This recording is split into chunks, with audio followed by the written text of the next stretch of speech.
पुराने समय की बात है। नगर में रहने वाला सवल नाम का एक लड़का अपनी जिंदगी से बहुत निराश था।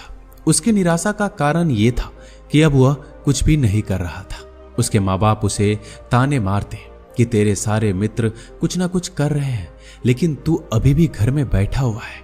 मित्रों के बीच भी अक्सर उसका मजाक ही बनता। वह कहीं जाता तो लोग उससे पूछते कि क्या कर रहे हो।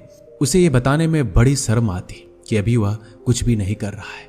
धीरे धीरे उसने रिश्तेदारों के यहाँ जाना और लोगों से मिलना जुलना कम कर दिया। वह ज्यादातर समय अपने घर में ही बैठा रहता। वह अकेले में रोता, भगवान को कोसता और अपनी किस्मत को दोष देता। अब उसे अपनी जिंदगी बोझ सी लगने लगी थी। कभी कभी वह सोचता कि जब वो कुछ करने के लायक ही नहीं है तो फिर उसे जिंदा रहने का क्या फायदा, उसे तो मर जाना चाहिए। एक दिन वो अपने नगर की एक सड़क से गुजर रहा था। तभी उसने देखा कि एक गुरु दुख के ऊपर प्रवचन दे रहे हैं। वह भी उस भीड़ में जाकर बैठ गया और गुरु के प्रवचन सुनने लगा। गुरु बोल रहे थे, दुख एक गुरु की भांति होता है जो हमें जीवन की सच्चाई दिखाता है और हमें सही से जीवन जीने का तरीका सिखाता है। आप चाहे तो अपने दुख रूपी गुरु से जीवन जीना भी सीख सकते हैं और चाहे तो उस दुख में डूबकर बैठकर रो भी सकते हैं। सवल भी गुरु की ये सारी बातें ध्यान से सुन रहा था, लेकिन उसे गुरु की ये बातें सही नहीं लगी। उसने खड़े होकर कहा, दुख कुछ भी सिखाकर नहीं जाता, सिर्फ पीड़ा देकर जाता है। दुख की पीड़ा अनंत होती है। ऐसा लगता है इसके बाद कुछ भी नहीं होने वाला, कुछ भी नहीं मिलने वाला। मृत्यु भी उसके सामने छोटी लगने लगती है। गुरु ने कहा, आखिर क्या दुख है तुम्हें? सवल ने अपना सारा दुख गुरु के समक्ष कह सुनाया और पूछा, क्या आपके पास मेरे इस दुख का कोई समाधान है? यह सुनकर गुरु मुस्कुराए और बोले, जिस दिन तुम्हारे जीवन में सच्चा दुख आएगा उस दिन मेरे पास आना, मैं तुम्हारे दुख का समाधान अवश्य करूंगा। इतना कहकर गुरु वहां से चले गए। सवल ने सोचा, क्या मेरा दुख सच्चा नहीं है? क्या जिस दुख से मैं गुजर रहा हूं वो झूठा है? कोई भी मेरे दुख को नहीं समझता। जब माँ बाप ही नहीं समझ पाए तो गुरु क्या समझेंगे? अपने दुखों से परेशान होकर सवल ने एक निर्णय लिया कि अब वह कुछ करके दिखाएगा। उसने एक छोटा सा व्यापार शुरू किया, लेकिन उसमें सफलता नहीं मिल रही थी। लेकिन उसके घर वाले खुश थे कि वह कुछ तो प्रयास कर रहा है। वह अपने व्यापार में जुटा रहा और धीरे धीरे सफलता भी मिलने लगी। फिर उसने रफ्तार पकड़ ली। सिर्फ 3 साल के अंदर ही वह एक बड़ा व्यापारी बन गया। अब सवल के चारों तरफ ऐसे बहुत से लोग थे जो उसकी चिंता करते थे, उसे पसंद करते थे, उसके काम की प्रशंसा करते थे। अब उसके घर वाले भी उसकी प्रशंसा करते थकते नहीं थे। दिन प्रतिदिन उसके मित्रों की संख्या बढ़ती जा रही थी। अब वो अपनी जिंदगी से बहुत खुश था और ईमानदारी से व्यापार किया। देखते ही देखते वो फिर अपने नगर का एक बड़ा व्यापारी बन गया। उसका जीवन खुशियों और सुविधाओं से भर गया।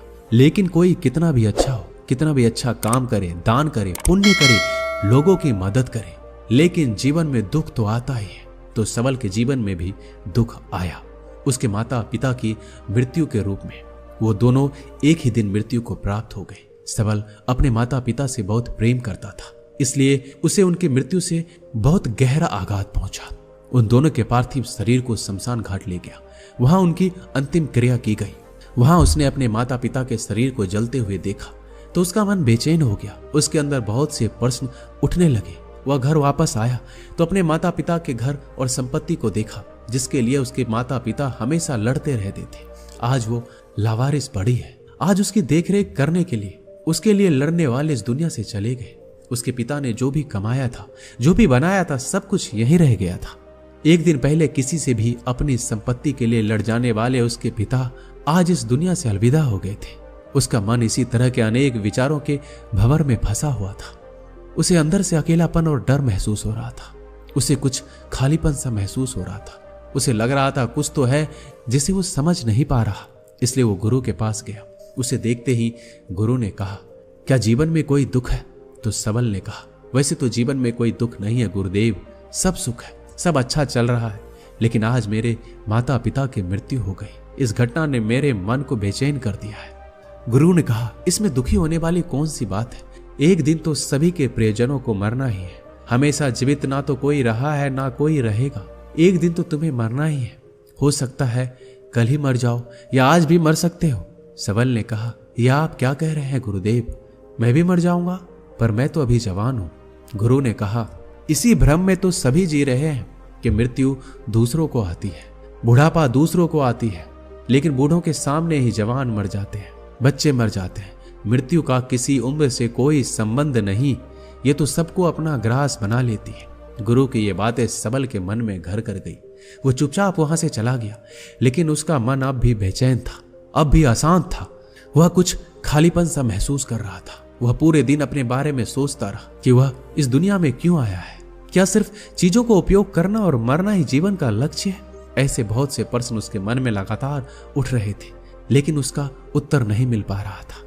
उसका दुख दिन प्रतिदिन बढ़ता जा रहा था। कुछ दिनों बाद वह फिर गुरु के पास पहुंचा और बोला, गुरुदेव, मैं बहुत दुखी हूं। मैं ये नहीं जान पा रहा हूं कि मैं कौन हूं, इस दुनिया में क्यों आया हूं। ये सुनकर गुरु मुस्कुराए और बोले, आज पहली बार तुम्हारे जीवन में सच्चा दुख पैदा हुआ है। वास्तव में यही वो दुख है जो दुख कहलाने के लायक है, कि हमें पता नहीं कि हम कौन हैं, क्यों आए हैं, क्या करना है, कैसे करना है। सबल ने कहा, गुरुदेव, मेरे इस दुख का समाधान कीजिए। गुरु ने कहा, हम सभी इंसान जीवन भर क्या इकट्ठा करते हैं? सबल ने कहा, हम सभी इंसान जीवन भर धन, संपत्ति, मान, सम्मान, परिवार, मित्र, शत्रु, पद, प्रतिष्ठा, यही इकट्ठा करते हैं। गुरु ने कहा, क्या इन इकट्ठा हुई सभी चीजों से एक भी चीज साथ ले जाया जा सकता है? सबल ने कहा, नहीं गुरुदेव, इनमें से कुछ भी साथ नहीं ले जाया जाता। मेरे माता पिता के साथ कुछ नहीं गया, सब कुछ यहीं छूट गया है, परिवार, संपत्ति, सब कुछ। तो गुरु ने कहा, अब मेरी बातों को ध्यान से सुनना। इस दुनिया में हमें जो इकट्ठा करना है वो हम इकट्ठा करते नहीं। चीजें जो हमारे सामने होती है लेकिन हम उन्हें देखने का प्रयास नहीं करते। इस दुनिया में हमें जिस चीज को इकट्ठा करना है वो हम खुद हैं।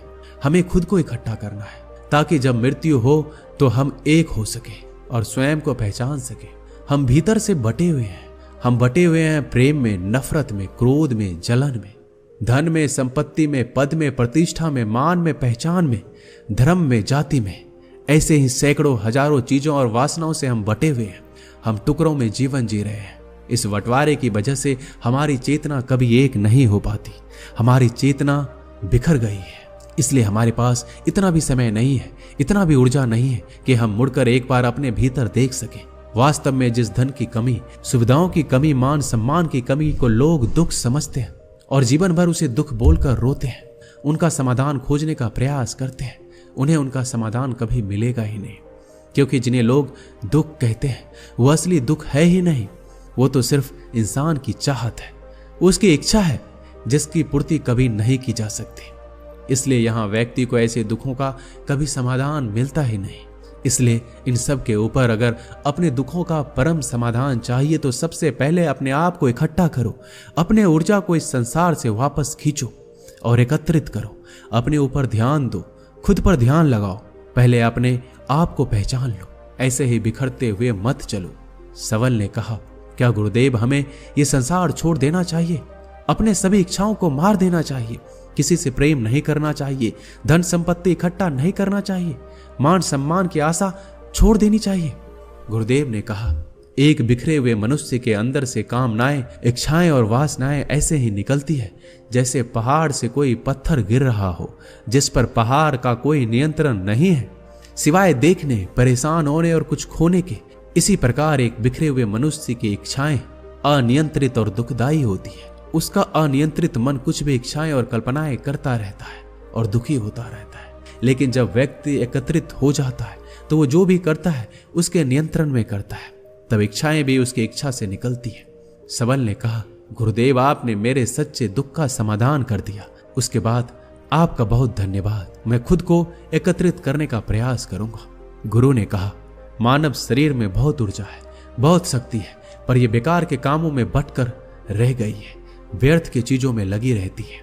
यह ऐसा है कि जैसे एक अत्यंत शक्तिशाली मशीन किसी बच्चे के हाथ में दे दी गई हो और बिना सोचे समझे, बिना किसी नियंत्रण और जानकारी के बस इस शक्ति को कहीं भी बर्बाद कर रहा है। इसलिए अपनी चेतना की शक्ति पर ध्यान दो और इसे एकत्रित करो।